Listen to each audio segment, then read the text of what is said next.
Nissan Motors, a name once synonymous with innovation and reliability, has shaped the global automotive industry for nearly a century. From its humble beginnings in Japan to becoming a household name worldwide, Nissan's journey has been nothing short of remarkable. But today, the company stands at a crossroads, facing unprecedented challenges that have sparked debates about whether Nissan has reached the end of the road.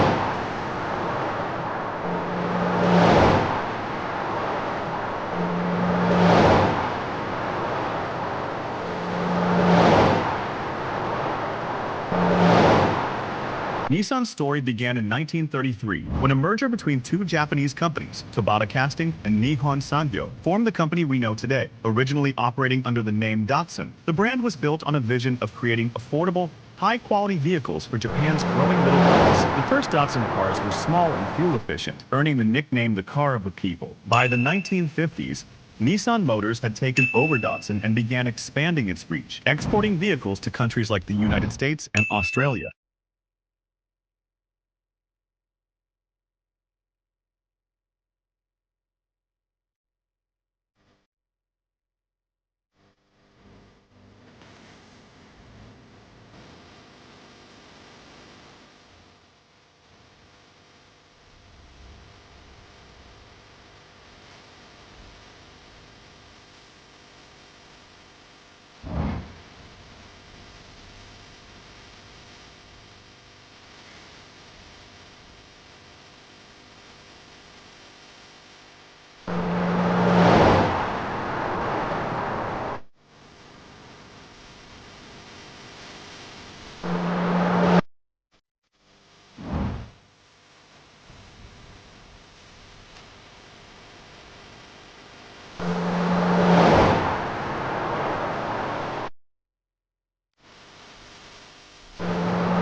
In the 1970s, Nissan rose to prominence as a global automotive powerhouse. The brand's focus on innovation, reliability, and affordability resonated with consumers worldwide. The launch of the 240Z sports car in 1969 was a game-changer. It offered the performance of European sports cars at a fraction of the price, earning Nissan a loyal fan base in the US. By the 1980s, Nissan had become a major player in North America, with cars like the Sentra and Maxima dominating the sedan market. In 1989, the company introduced Infiniti, its luxury division, to compete with brands like Lexus and BMW.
The early 2000s brought a mix of innovation and turbulence for Nissan. The company launched the Nissan Leaf, the world's first mass-produced electric vehicle, cementing its position as a pioneer in green technology. But behind the scenes, cracks were beginning to show.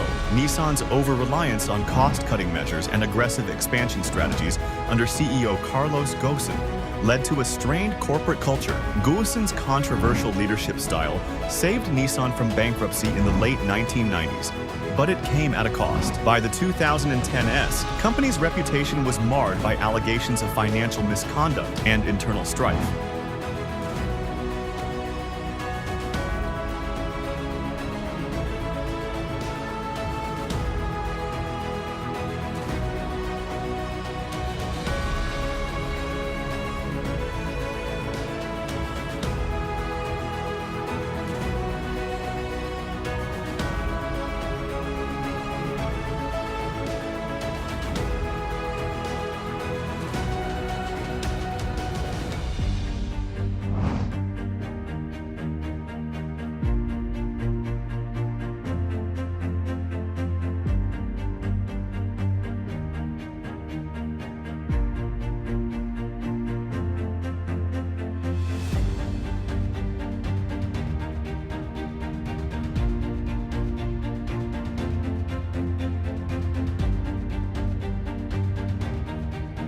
After Ghosn's dramatic arrest in 2018, Nissan struggled to regain its footing. The company's sales plummeted, particularly in the US and European markets, as it faced fierce competition from rivals like Toyota and Tesla. Over the past decade, Nissan has faced a series of challenges, from product recalls and quality concerns to declining consumer trust. Even its once revolutionary electric vehicle lineup has struggled to keep pace with newer, more advanced EVs from competitors.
Today, Nissan finds itself at a critical juncture. The company is focusing on restructuring efforts, aiming to cut costs and streamline operations. But with mounting losses and stiff competition, many wonder, is this the end of the road for Nissan? The company's latest initiatives include a renewed focus on electric vehicles and sustainability. But can these efforts be enough to restore its former glory?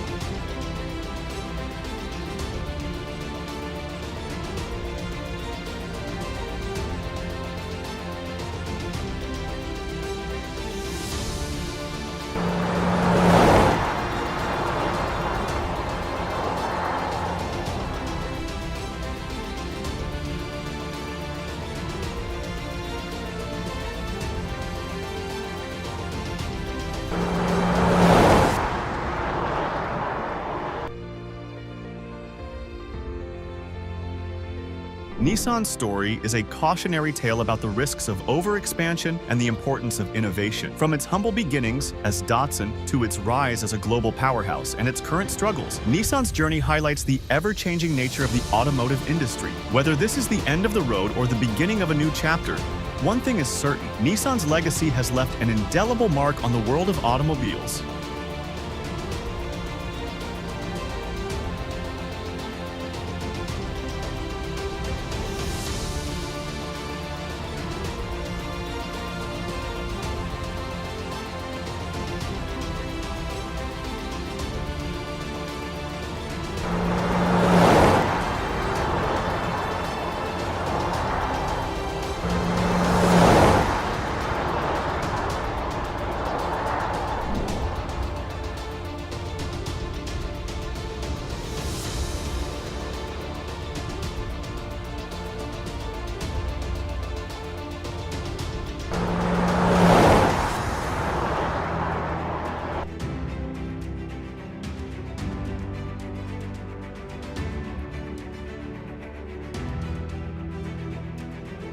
Thank you for watching this deep dive into the history of Nissan Motors. What do you think lies ahead for the company? Let us know in the comments below. Don't forget to like, subscribe, and hit the notification bell for more stories about the brands shaping our world. The high-octane world of Formula One, where speed isn't just a thrill, but a way of life. Strap in tight as we journey through the twists and turns of one man's remarkable story, a tale that reads like a Hollywood blockbuster. Picture this. January 23, 2017, Liberty Media steps up to the podium, dropping a jaw-dropping $4.4 billion to claim ownership of F1, putting an end to a 4-decade reign of one man who was the undisputed star of the show. Who was this mastermind behind the wheel? None other than Bernie Ecclestone. But let's rewind the tape a bit. Long before the big bucks and global dominance, Ecclestone was just a racing enthusiast with a dream.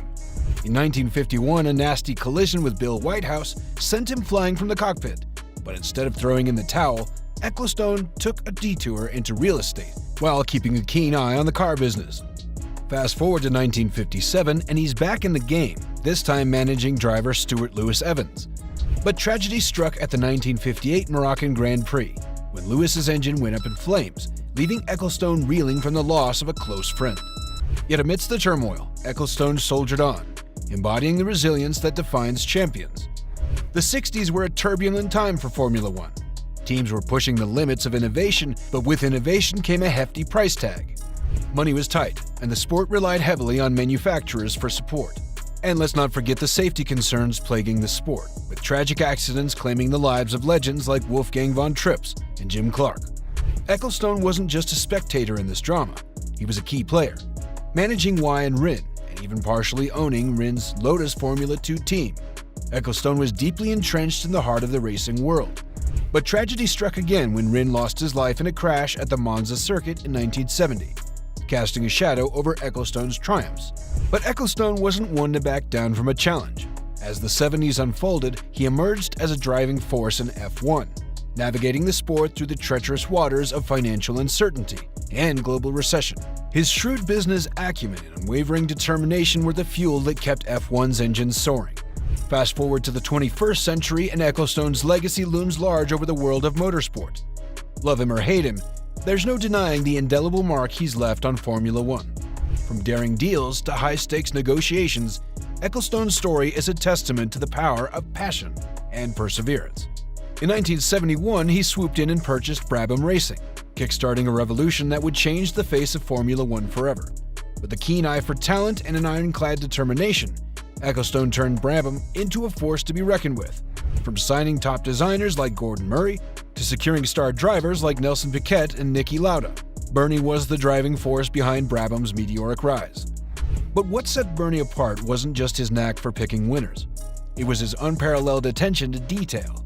From color-coded uniforms for mechanics to a relentless pursuit of perfection, Brabham set the standard for excellence on and off the track. And as the sport's popularity soared, so did Bernie's bank account. He understood the value of television rights long before anyone else, ensuring that Formula One became a global spectacle watched by millions. But Bernie wasn't content with just revolutionizing the racing scene. He wanted to shake up the entire industry. In 1974, he spearheaded the formation of the Formula One Constructors Association, cementing his status as a key player in the sport. And when he took the reins as CEO in 1978 alongside legal heavyweight Max Mosley, it was game over for his rivals. Together, Bernie and Max were a force to be reckoned with. While Mosley thrived in the political arena, Ecclestone had his sights set on the bottom line. They were a match made in heaven, or perhaps hell, depending on who you ask. Armed with a shared vision and a healthy dose of cunning, they took on the establishment and won. But Bernie's legacy isn't just about dollars and cents. It's about passion and perseverance. He saw the potential in Formula One when others saw only a sport, and thanks to his tireless efforts, F1 became more than just a race. It became a global phenomenon. Sponsorships poured in faster than a pit crew changing tires, as brands clamored to hitch their wagons to the Formula One phenomenon. With Bernie at the helm, the race promoters lost their bargaining power faster than a rookie driver spinning out on the first lap. In television networks, they needed Bernie more than a car needs gasoline. The man had the golden touch, turning Formula One into must-watch TV. But Bernie wasn't just raking in cash, he was wielding power like a seasoned pro. By striking annual TV rights deals covering every race, Bernie had broadcasters eating out of his hand faster than a driver hitting the accelerator. And get this, it was all Bernie's brainchild. The man was a strategic genius, outmaneuvering his opponents with the finesse of a Grand Prix champion. Meanwhile, behind the scenes, the FIA, the sport's governing body, was content to let Bernie do the heavy lifting. Little did they know, Bernie was amassing power faster than a car rounding the final corner. With the OFCA, Bernie's brainchild, calling the shots, the FIA found themselves playing catch-up in a game they didn't even know they were in. But every hero needs a nemesis, and in 1978, Bernie met his match in the flamboyant Jean-Marie Balestre, the new president of the FIA. Determined to wrest control from Bernie and the British teams, Balestre declared war, setting the stage for a battle royale that would make the Monaco Grand Prix look like a Sunday drive. Picture this. Behind the scenes, when the cameras weren't rolling, a battle of wits unfolded between Ecclestone and the FIA president. It was a game of cat and mouse, with secrets and alliances lurking around every corner. Bernie, always one step ahead, tracked down the FIA president's calls, discovering a clandestine conversation with Lotus boss Colin Chapman. Sensing trouble, Bernie swooped in, charming Chapman with compliments and flattery, securing his allegiance with finesse. Talk about a strategic masterstroke. But Bernie's toolkit went beyond smooth talking. His personal connections with track owners and government officials gave him the edge when it mattered most. From cozying up to King Juan Carlos for control of the circuit to orchestrating negotiations in the dead of night, Bernie played the game like a seasoned pro. And when it came to bluffing, Bernie had nerves of steel. During the South Africa Grand Prix, when the FIA president declared the race wouldn't count towards the championship, Bernie didn't bat an eye. Instead, he rallied the teams, covered costs, and even provided tires out of his own pocket. Now that's what I call playing hardball. But Bernie's crowning achievement came in the form of the Concord Agreement, a game-changing pact that reshaped the landscape of Formula One. With Enzo Ferrari by his side, Bernie dealt the final blow to his rivals, cementing his dominance in the sport. In 1995, Ecclestone's influence reached its peak when Max Mosley's FIA handed him the commercial rights to F1 for a jaw-dropping 15 years. Yep, you heard that right. One man, one sport, 15 years. It was a coronation of sorts, a nod to Bernie's unrivaled power over the destiny of Formula One. But Bernie was just getting started.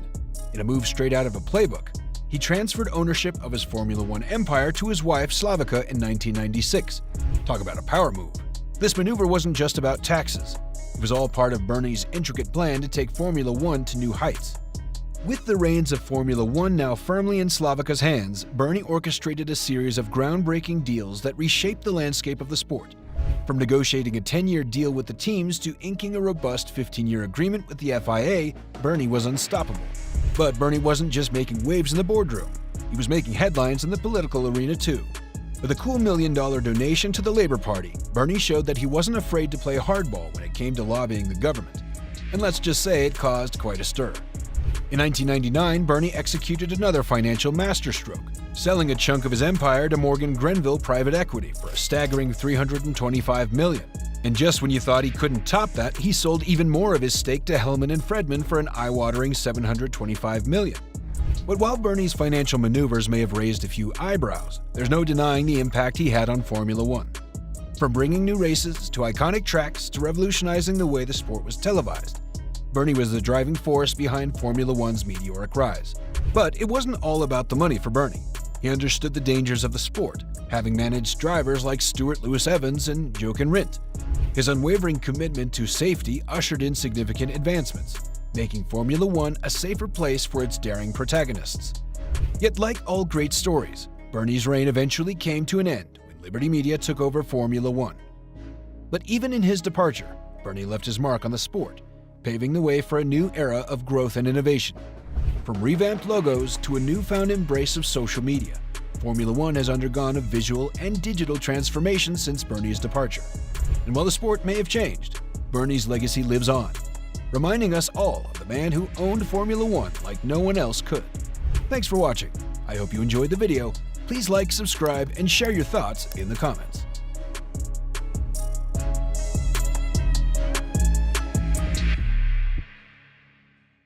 Can a $19 billion plan truly transform New York's JFK Airport into a modern marvel? As one of the busiest airports in the world, JFK has long struggled with outdated facilities and congestion. JFK is the worst airport in the country when it comes to dealing with luggage. At JFK Airport, a temporary system outage at customs left travelers waiting for hours in security line. Now, a massive overhaul aims to revitalize this iconic gateway. But what does this ambitious project entail, and how will it impact travelers and the city? Let's dive into the details of the bold plan to save JFK Airport. Now, New York City is the epitome of a world-class metropolis, renowned for its towering skyscrapers, vibrant culture, and bustling streets. But is it largest airport? Not so much. JFK has gained quite a notorious reputation among travelers, from being ranked the worst airport for luggage handling to incidents like a temporary customs outage that left passengers stranded for hours and a water main break that flooded Terminal 4. It's safe to say JFK has seen better days. A water main break flooded most of Terminal 4 at JFK International Airport yesterday. JFK was celebrated as one of the top airports in the country. It boasted modern facilities and cutting-edge design and handled more international traffic than any other airport in the world. Originally called Idlewild Airport, it opened in 1948 to relieve congestion at LaGuardia, featuring 6 runways and 5 architecturally stunning terminals. The airport quickly became the first to serve passenger jets, marking its place as a pioneer in aviation. But over the years, JFK's glory began to fade. Outdated facilities, frequent delays, and a chaotic layout turned the once proud airport into a source of frustration for many. However, there's a new chapter on the horizon for JFK, one that promises to restore its former prestige. One of the major complaints about JFK is its disjointed layout, which often leads to confusion and long walks between terminals. The overhaul includes a complete redesign of the airport's layout, creating a more cohesive and easily navigable space. This means shorter walking distances, better signage, and improved accessibility for all travelers. But perhaps the most exciting part of the overhaul is the construction of a brand new terminal. This new terminal will be a game changer for JFK, offering modern architecture, cutting-edge technology, and a seamless travel experience. With larger gate areas, more efficient security checkpoints, and advanced baggage handling systems, this terminal is set to become the crown jewel of JFK. The goal of this $19 billion project is clear: to take JFK back to new heights and reclaim its status as a world-class aviation center. It's a bold vision, but one that is already underway, with construction happening as we speak. So, why should you care about this overhaul? Well, if you've ever traveled through JFK, you know the struggles all too well. But beyond that, this project is a testament to the importance of investing in infrastructure. Airports are gateways to the world, and a world-class city like New York deserves a world-class airport. So, what went wrong? Unlike most airports where terminals are controlled by a central operator and connected through a unified area, JFK operates differently. It originally had 6 disconnected terminals, 5 of which are still active, each managed by different airlines. This makes transferring between terminals a nightmare, especially during layovers. To make matters worse, the terminals are numbered 1 through 8, with a few missing numbers adding to the confusion.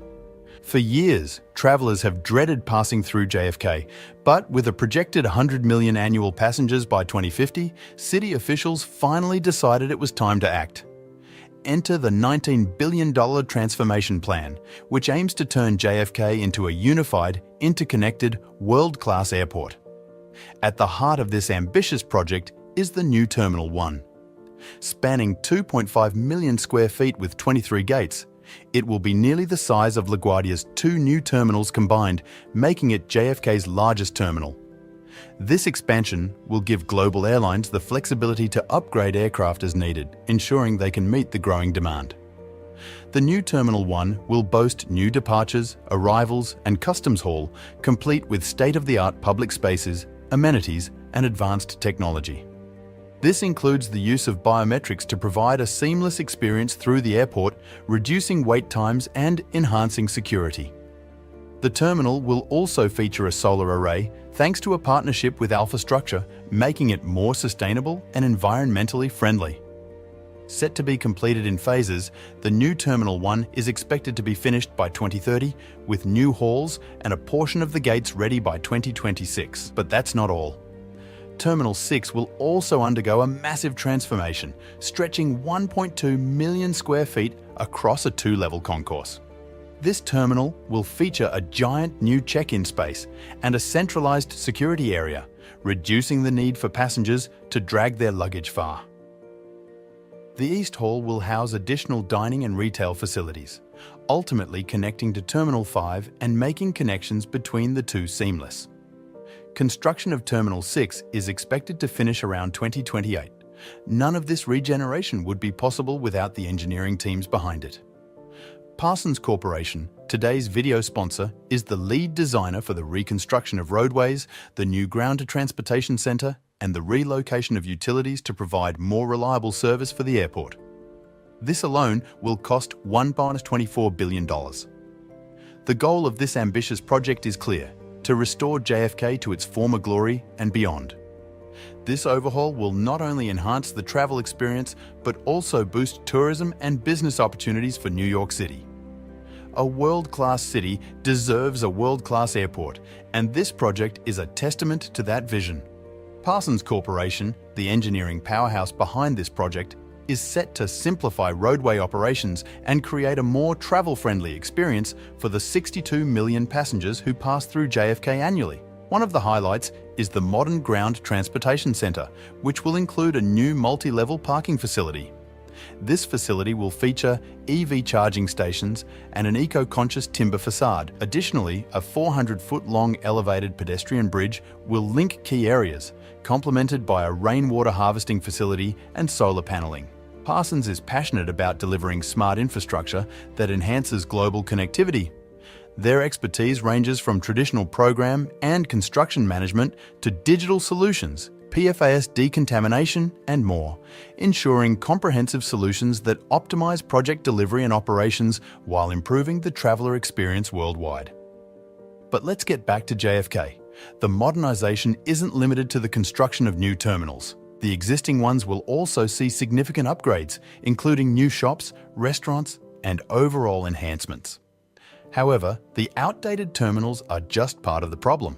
One of the biggest issues JFK faces is the disjointed connection between its facilities. To address this, JFK Airport is reconfiguring its entire roadway transportation network. New roads, bridges, and enhanced traffic technologies will make it easier for travelers to navigate between terminals. A key improvement is the reduction of roadway loops from 5 to 2 main loops, simplifying navigation for drivers and reducing congestion. Included in this redesign is a new multi-level parking facility with nearly 2,000 spaces and an eco-friendly timber exterior. A 400-foot pedestrian bridge equipped with rainwater harvesting technology will connect this facility to the new Terminal 1, ensuring that passengers can move seamlessly between parking and the terminal. One of the most significant construction challenges is JFK's location. Surrounded by dense neighborhoods and congested highways, delivering and hauling away materials is a logistical nightmare. Instead of relying solely on trucks, workers are turning to the waterways. Barges carrying rocks and sand will navigate from as far north as the New York Catskills, traveling down the Hudson River and across the bay to a makeshift dock on the western side of the airport. This innovative approach minimizes traffic disruptions and ensures a steady supply of materials. Why should you care about this transformation? If you've ever navigated the chaos of JFK, you know the struggles all too well. But beyond personal convenience, this project underscores the importance of investing in infrastructure. Airports are gateways to the world, and enhancing them can significantly impact the economy and global connectivity. Thanks for watching. Please like the video, press the subscribe button, and also drop your thoughts in the comment section.